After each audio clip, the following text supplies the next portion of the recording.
Last time we worked on our trail system, we connected some conveniently placed stumps right off my backyard to make a 50-foot skinny.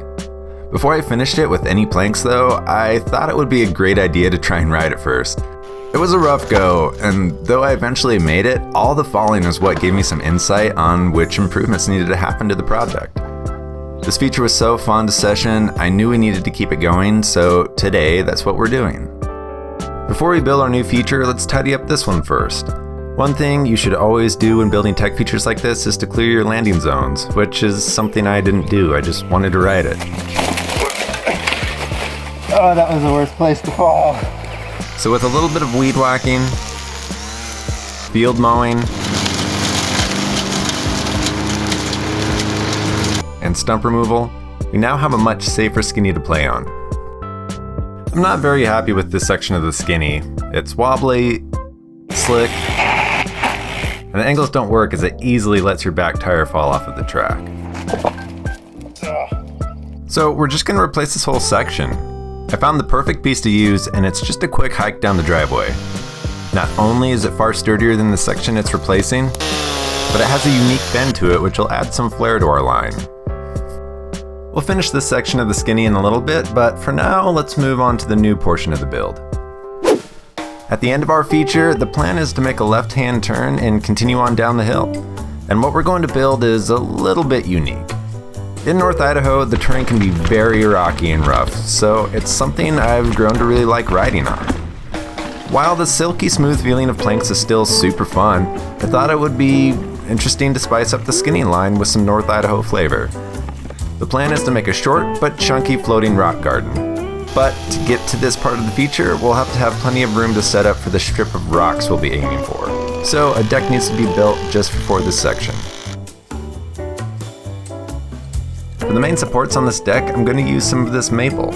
It's not a maple tree, but some weird maple bush thing we have on the property. It might be red vine maple? I don't know. But anyway, inside there's plenty of dead seasoned shoots to choose from. This maple is pretty dense wood, so it should make for a solid platform to stand on. Thankfully, it was really far away from the work area, so I got to drag it across the property to the build site. Using these as our main supports will give our deck top an organic feel. In other words, it'll be crooked and lumpy. But hey, this isn't for sunbathing, so I'm fine with it.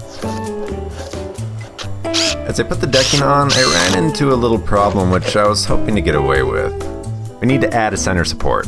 It's no big deal really, but we need to add another post underneath the deck to add the rigidity that we need.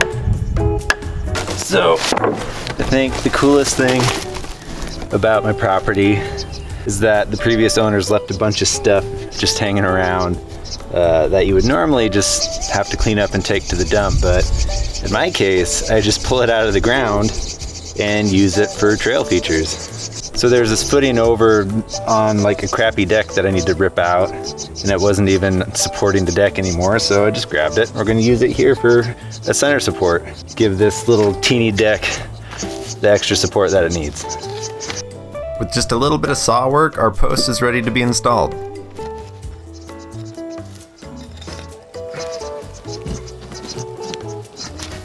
No! No! Oh, why?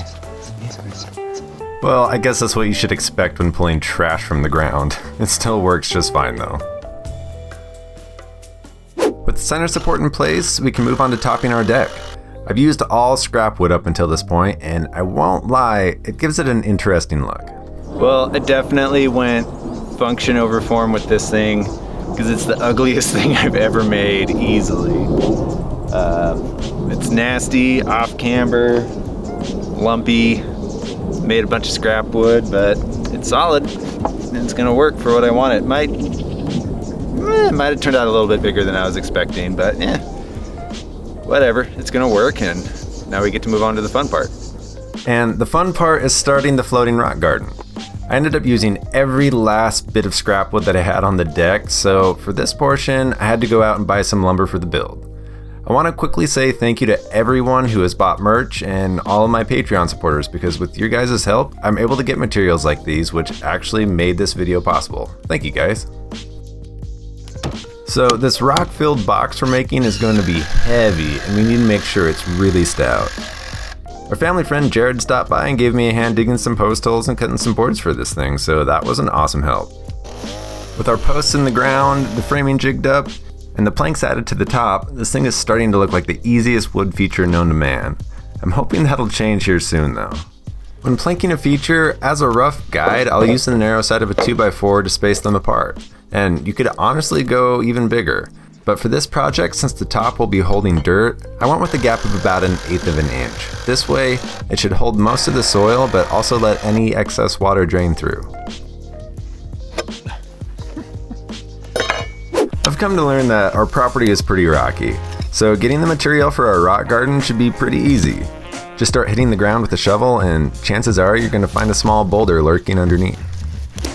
Half of the rocks literally came from the build site. It's kind of nice, really.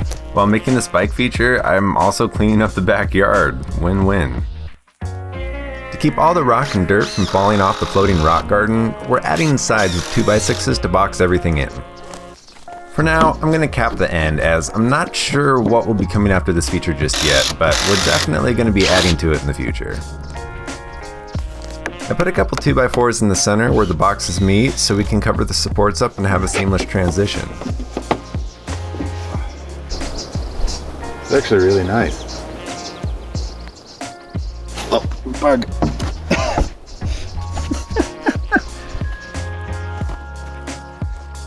To seal the wood that's in contact with the dirt, I'm using a wood stain, and hopefully this will be enough to prevent or at least greatly delay any rot.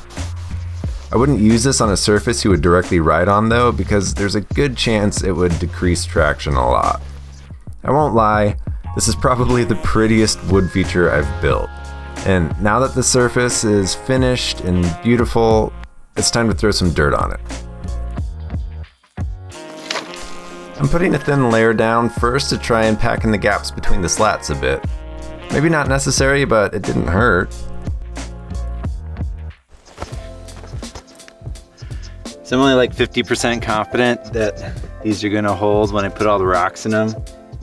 It's gonna be super heavy, and since my dog is sleeping under it, I think I'm gonna put an extra support right in the center of both of these, just for extra insurance. Because yeah, I don't want all this work that I've just done to be wasted because it just crumbles.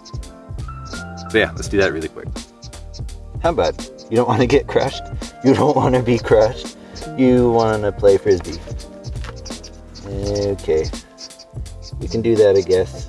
With these extra supports, I feel a lot better about loading this thing up with rocks and dirt without it buckling under the weight.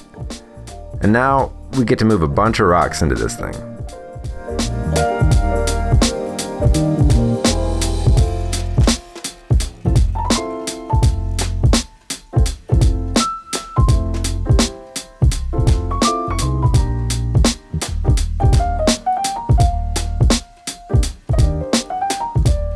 I tried being a bit strategic with the rock placement, like making a smoother exit, which for the time being is just going to be a drop, and making sure no rock will blatantly kick you off the edge or anything.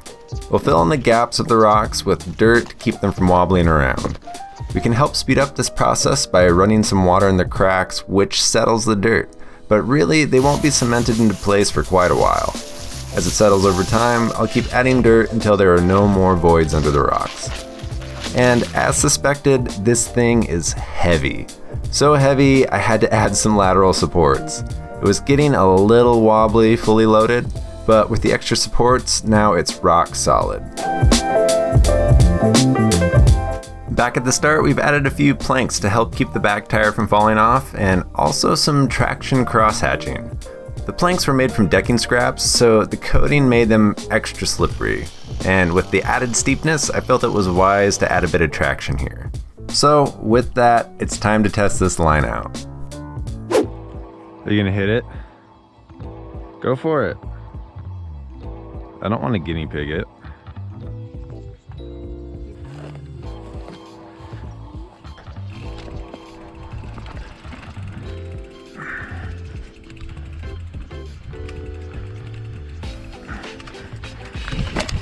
Oh. That was almost bad, dude.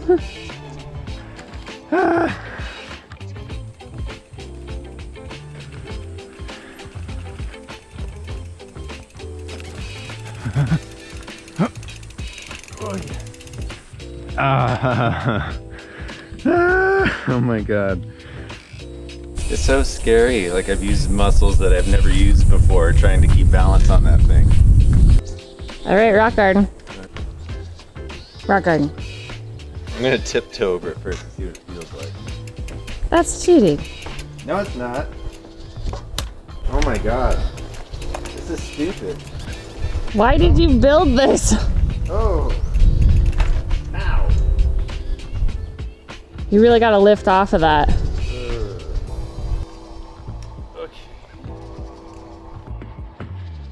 Okay, so I shouldn't go slow, which means I need to go fast.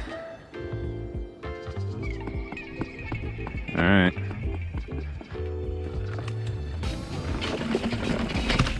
Oh, oh, oh. The trick is speed.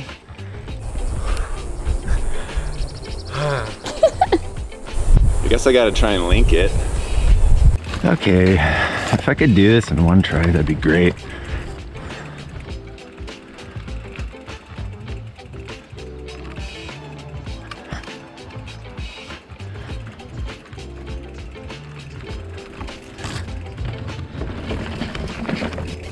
Oh, yes. Dude, first try. Oh, I'm so glad it was the first try. Your little gasps are so cute. Oh my god, I was like holding my breath the whole time. I know you like when you go on the super skinny part, you like grunt. I know. I'm super happy with the way this thing turned out, but now I just need to figure out what comes next. I almost think I should make it longer since it goes by pretty quick. I also never planned to keep the drop at the end, but that's the one thing that terrified me on this feature, so maybe keep it? What do you guys think should come next? I always love to hear your suggestions. If you enjoyed this video, hit like, and if you want to see more trail builds and riding content, click subscribe. Thanks for watching today, everybody, and as always, keep that rubber side down. Come on, come on. Come, come, come. Shuffle, shuffle. Come on. It's okay. Good boy, come on. Are you gonna do it all the way? No, you bailed. Okay, that's fine. That's enough.